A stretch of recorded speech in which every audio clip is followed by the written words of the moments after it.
Everybody, Creative Katie, Karen Burchill here. Welcome to my channel. Today we are going to go from this to this finished art journal page. This is part of the Break the Blank Page series, What Comes Next. This first part was done by stamping with black acrylic paint. Pretty much a blank slate. Any color could go on here. I chose some greens and yellows and a little bit of blue. I know that some of this mark making is going to be showing through to the end, but it isn't going to be so in your face as it is right now. Many of the paints that I am using are translucent. That means that whatever's underneath it, like these bold marks, are going to be visible. Opaque paint, on the other hand, will block off more of that. Now, didn't want to put a whole lot of blue in here. I was feeling very earthy with this. So here we started with stamping and stenciling, and then I used the color, applied color using the block and blend. And here's the area of the color wheel that I'm going. These are analogous colors next to each other on the color wheel, and they will give you a pleasing mix. Now I have these waves on the page, and I created that with this DIY mark making tool. This was a sink liner, and I'm going to go back to using this and introducing the same thing. And I'm going to stamp with wet or thick gesso. So I applied gesso with a makeup sponge, and I'm just stamping this on. Now, this is very opaque. Whatever's underneath it is going to be blocked. And I want to lighten this page. I also want to push back some of that bold black mark. This is also adding some wonderful texture to the page. And I just keep adding more and more. This is not precise. It's not neat, but it is wonderful. And I love how this white really pushes back this background. It just made everything meld together better. And I will be remembering this at a later date because I just love it so much. Did I mention that this is also part of the Napkin Journal series? It's a twofer. So the napkin that I chose is called Exotic Parrot. And I love the size of this parrot and the colors of the parrot, but I really am not a big fan of the pink background. So I'm going to water cut that pink background out. I'm going to remove it and get rid of it. So don't let that stop you from purchasing a napkin. If you don't like the background color, you can always cut out the focal point from it. And that's what I'm showcasing on this. This napkin you can purchase from Ninny's Napkins.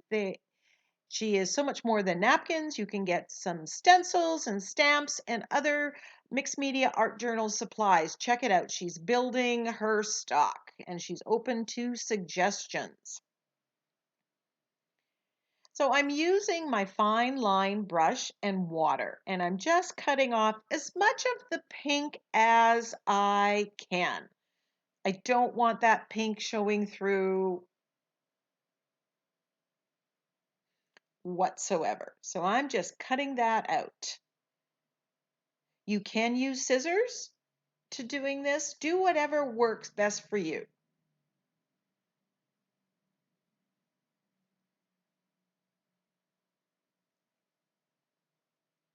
So now that I've chosen my color scheme, I want to introduce some blue that's in that bird into my background. So I grabbed this stencil from the Crafter's Workshop, Posies in a Row, and I'm putting this flower in here. Because the parrot is tropical, I thought, okay, I want to introduce the blue and I want to introduce florals in the background. My background is basically going to be a floral feast, a tropical feast.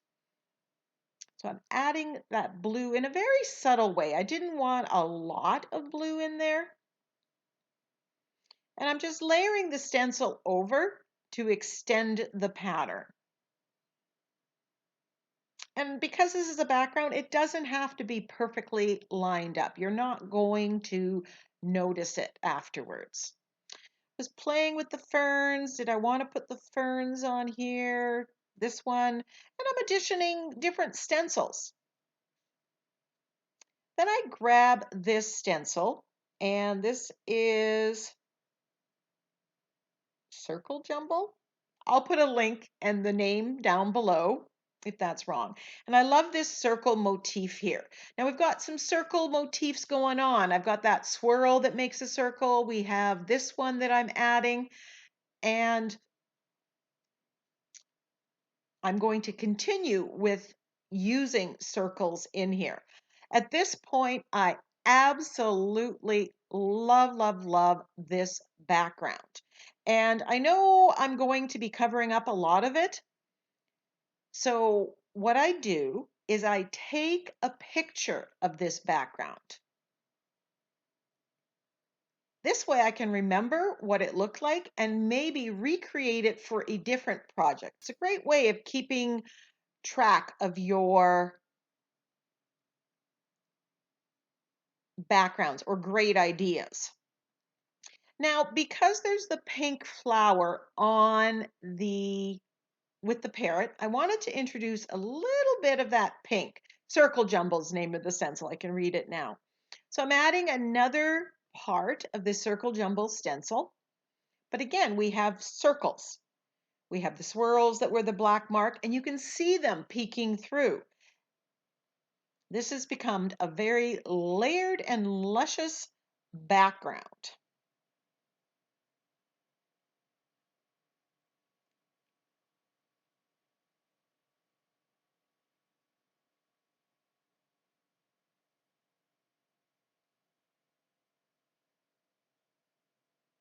So once I have a little bit of that pink everywhere, I decided I need to figure out what kind of sentiment. So I am cutting out some sentiments from my soon to be released Time After Time sentiment pack. All my sentiment packs are available for instant digital download at Ninny's Napkins. Again, you can get the link in my description box. And I'm cutting out several of these and playing with the orientation. Now you see I've put some circles underneath the parrot because that's part of where I want to go. And we'll talk more about that in a few minutes. But you can see I've blocked off a lot of the background, but I've kept that circle motif going. I've got lots of circles in the background, and I'm going to add these white circles in some way.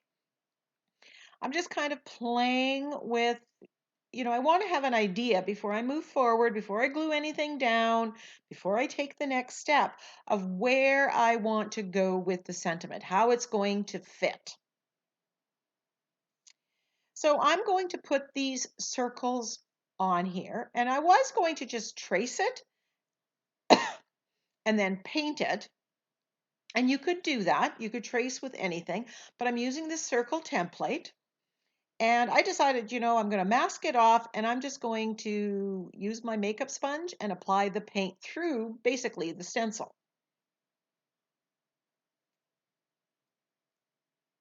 Now, the reason that I'm putting these circles on, one, it ties in with all the circles and swirls that are in the background.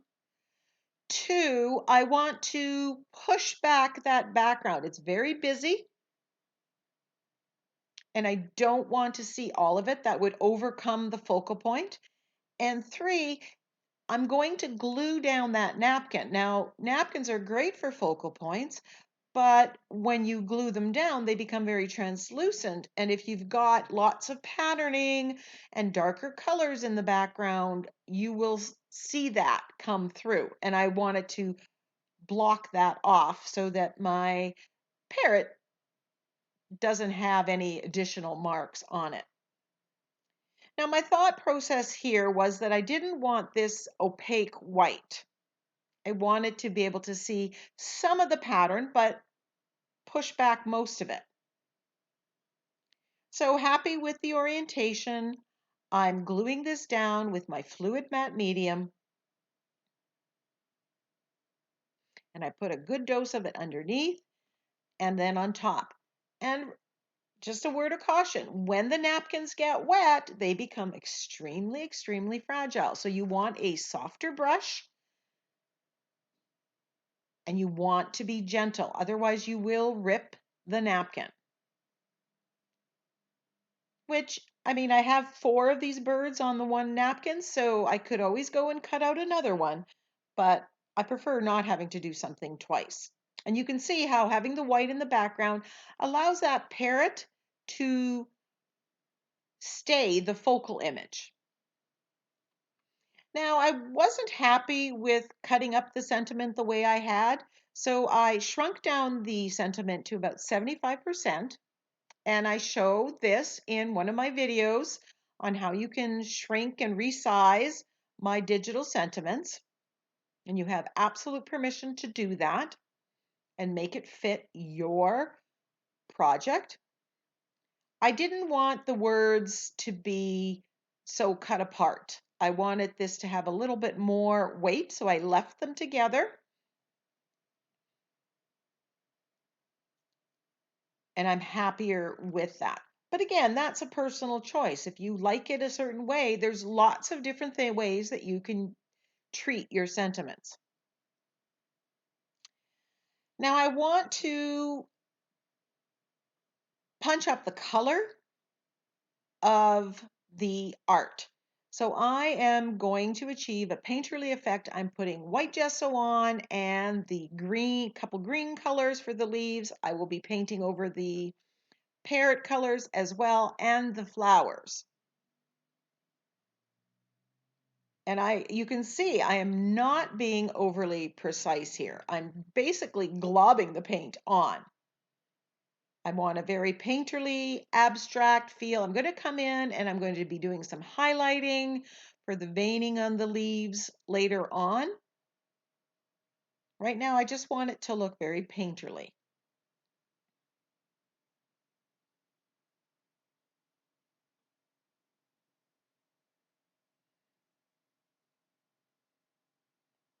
This also allows me to extend it if some parts broke off, and I can alter it a bit. I can add some fronds if I thought it needed it on to match my composition.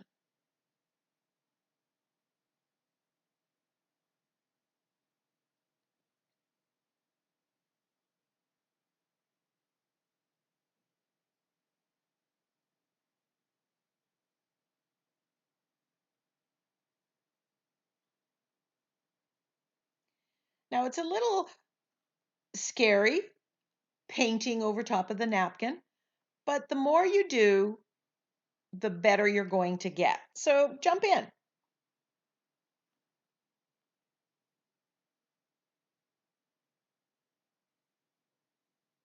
I was a little hesitant about doing the bird. I'm pretty comfortable doing flowers by now, but I wasn't too sure about being able to pull off the bird. But I'm taking my own advice and I'm just going to jump in.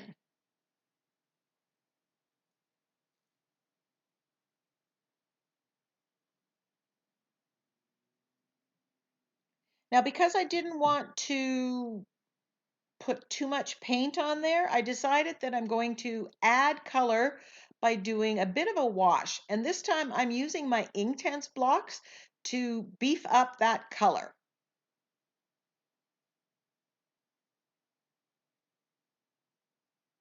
There's lots of texture from the napkin. It looks like feathers. And I'm just darkening that up because, again, I want this focal image to be the brightest part of the page. So I'm adding that, and I do come back and I start adding some white gesso in the parts, but more of a wash than globbing it on like I did with the flowers and the fronds.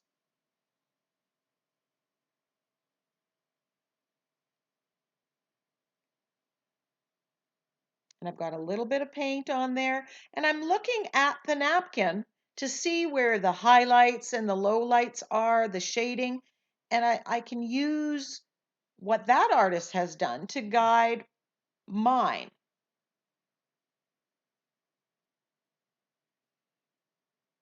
And as I go, I'm getting a little bolder, adding a little more paint, and I'm happy with the end result.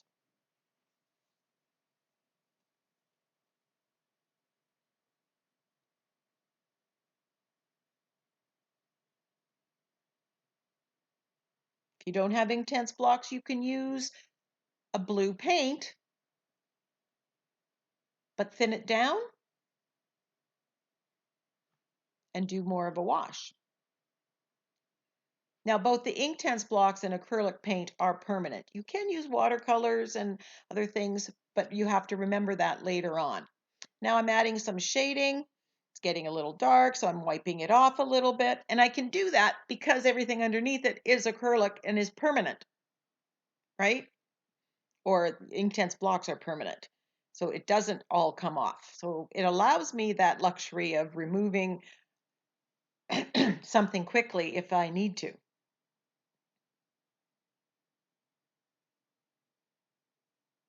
And I'm shading around the parrot as well using my floating acrylic technique. And you can see how the circles give a beautiful backdrop to the parrot. Kind of frames the parrot. Now, I decided that I'm going to go with a more opaque circle. I wanted to block that off. I wanted a little bit brighter. So that's what I'm doing here. I'm just coming in with white acrylic paint and painting out the circles. So you can learn from this. If that was if you like it with the more opaque paint, do that right from the beginning before you glue the parrot down. It just will be easier afterwards. But no matter what, you always have the option. Sometimes it's a little bit more difficult of a workaround, but you can always, always, always redo something or rethink it. And I hope that's what you're getting out of this Break the Blank page series. The order that you are doing things can change. How you have to do it might change a little bit, and it's definitely going to guide future decisions. But there is no magical, absolute right way or right order to do something.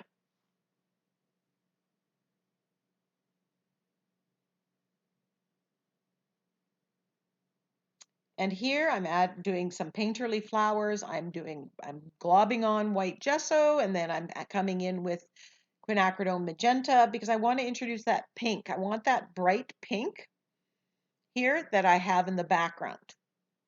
You want all the elements to work together.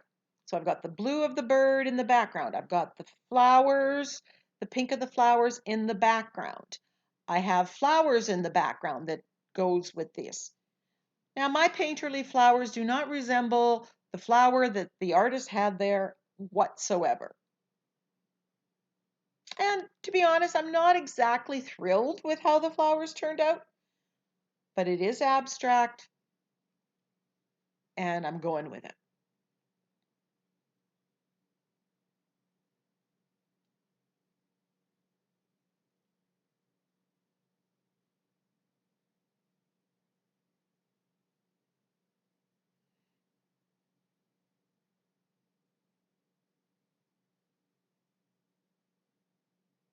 Now I wanted to do some shading around the circle.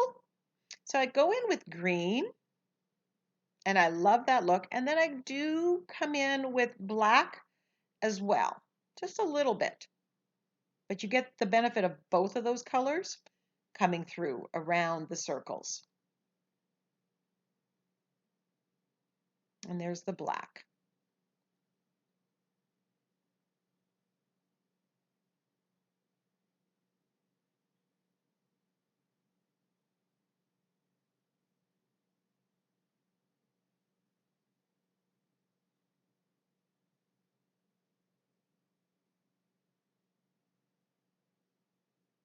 And I know that my sentiment will have some black lettering.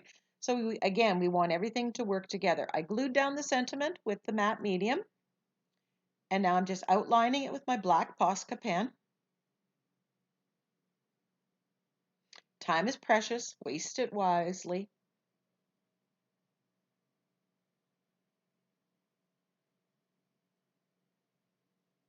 It's on my bucket list to go and have a tropical vacation someday soon. Thank you so much for joining me on this journey.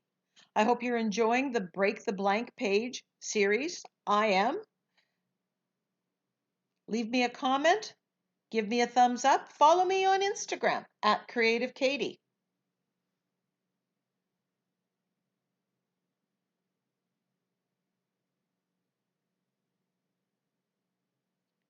To recap, we stamped and stenciled, we applied color using the block and blend, we stamped with thick gesso, we did more stamping and stenciling, and we're using napkins.